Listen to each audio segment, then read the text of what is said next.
Gospel according to Matthew. Praise you, O Lord. When Jesus saw the crowds, he went up the mountain. He sat down, and his disciples came to him. And he began to teach them, saying, "Blessed are the poor in spirit, for theirs is the kingdom of heaven. Blessed are those that mourn, for they will be comforted. Blessed are the meek, the humble, for they will inherit the earth. Blessed are those who hunger and thirst after righteousness, for they will be filled. Blessed are the merciful, for they will receive mercy.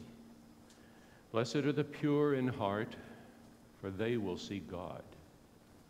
Blessed are the peacemakers, for they will be called children of God. Blessed are those who are persecuted for righteousness' sake, for theirs is the kingdom of heaven. Blessed are you when people revile you and persecute you and say all manner of evil against you falsely for my sake. Rejoice and be glad, for your reward in heaven is great. For so they persecuted the prophets who were before you." The Gospel of the Lord. Praise to you, O Christ. Please be seated.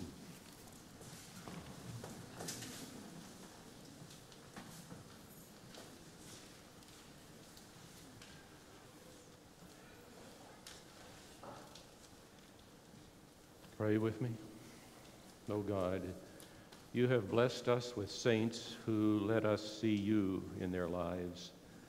Speak to us now as we remember them and consider how we might follow in their steps. Amen. Today is All Saints' Day, the day when we remember and give thanks for all saints. Those that are canonized and listed in the book, all saints, and the saints that we have experienced in our lives. The word saint comes from a Latin word, sanctus, which means holy. And a synonym for holy is godly. Saints are holy, godly people. Now, in the first 4 books of the New Testament, the Gospels, the word saints is mentioned one time, and that wasn't by Jesus. Jesus did not talk about people being saints. He talked about people being holy if they had characteristics of the Beatitudes. They would be humble. They would hunger and thirst after righteousness. They might even suffer for following him so closely. But that's the way they lived, whether someone called them a saint or not. It was St. Paul who called the early Christians saints. In his letter to the Romans, he began it by saying, "To those in Rome who are loved by God and called to be saints." And he began his first letter to the Corinthians by saying, "To the church of God which is at Corinth, to those who are called by God to be saints, with all those everywhere who call on Jesus as the Lord Jesus Christ." Today we remember and give thanks for both the extraordinary saints of the church, like St. Anthony, St. Francis, St. Catherine, but also for the saints we have experienced in our lives. They all are people who let us see God in their lives, just like Jesus did. Saints are people who let us see God in their lives. Now, what do saints do? Well, for one thing, they remind us of our heritage in the Christian faith, a heritage that goes back 2,000 years. It included saints like a man named Telemachus, who died in the year 391. Telemachus was a Catholic monk, and he was so dismayed with the evil in Rome that he left it and he went into the desert to contemplate and to pray, and he did that for 20 years. And after 20 years, he felt a calling to go back to Rome although he had no idea what he was being called to do. Once back in Rome, one day he was caught up in a crowd that was heading toward the Roman Colosseum to see the Roman games, the famous Roman games. He went in with the crowd, sat down, and the game that day was between slaves that were brought in from neighboring communities.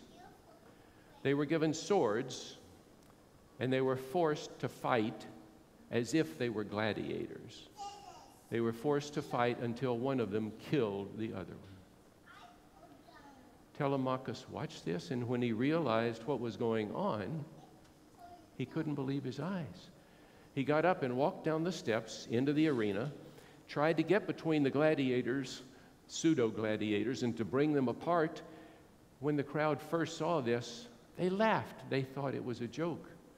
But when they realized what he was trying to do to stop their entertainment, they picked up rocks and began throwing him, stoning him, stoning him, stoning him until he was dead and buried beneath a pile of rock.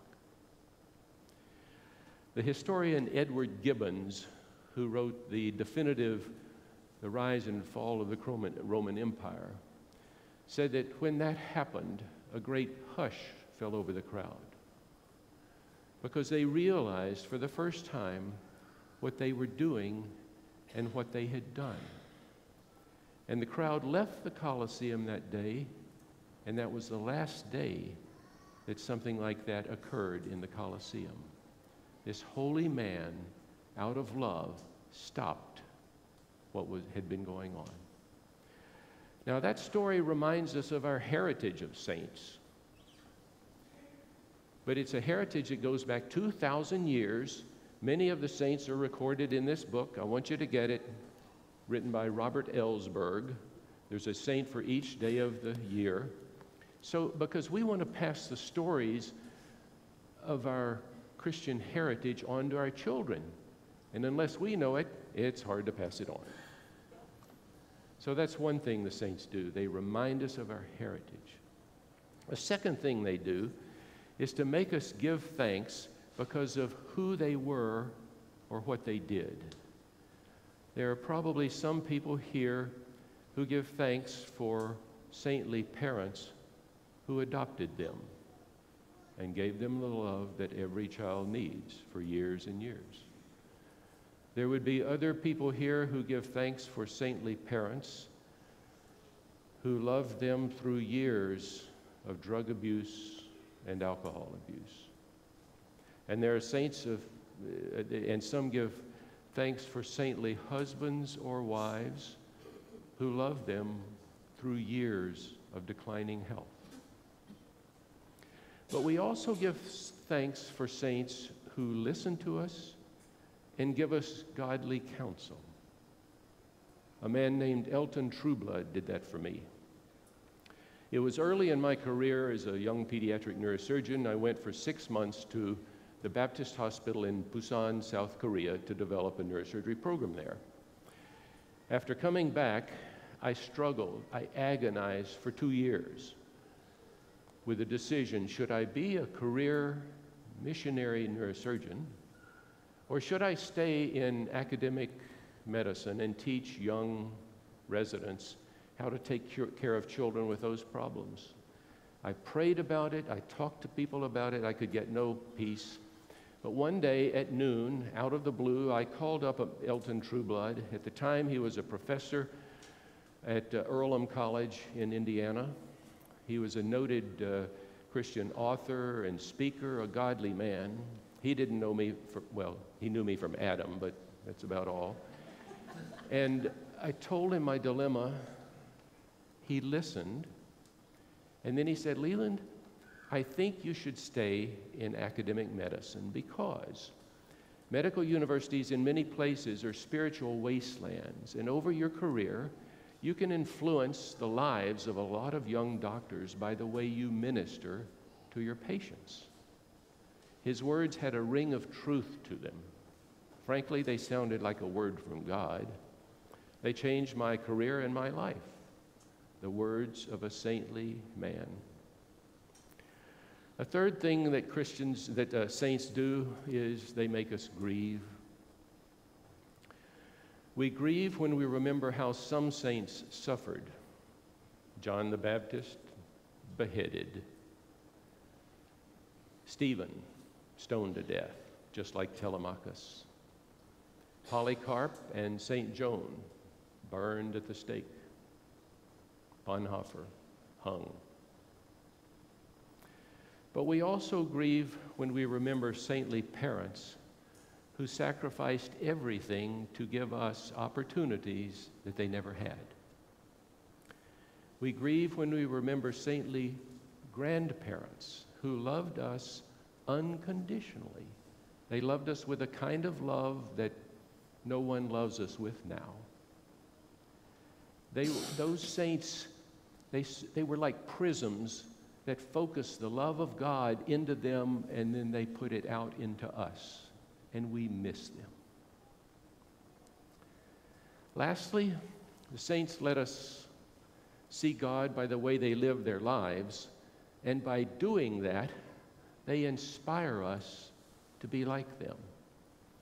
Now, none of us are called to be St. Francis or Mother Teresa, but we are all called to paths toward righteousness, paths that acknowledge our talents and our personalities, paths that contend with our strengths and our weakness, but paths that lead us toward God if we choose to go along that path. There's a hymn, it's often sung on All Saints' Day. It says, I sing a song of the saints of God, faithful and brave and true, who toiled and fought and lived and died for the Lord they loved and knew. One was a doctor and one was a queen, one was a shepherdess on the green. They were all of them saints, and I mean God helping, I mean to be one too. But the truth is, to be a saint is not my goal in life, to be called a saint. My hope is to be a person who can be described by the Beatitudes, to be someone who mourns my sin and the sin of the world, someone who is humble, and that's hard for a neurosurgeon, someone who wants to be a peacemaker, and if I can't make peace, at least I don't make things worse.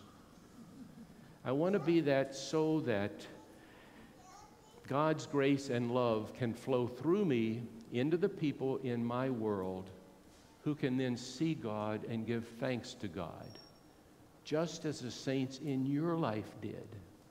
I suspect none of them would have considered themselves to be saints, would they? But they were, and we give thanks for their lives, deep thanks.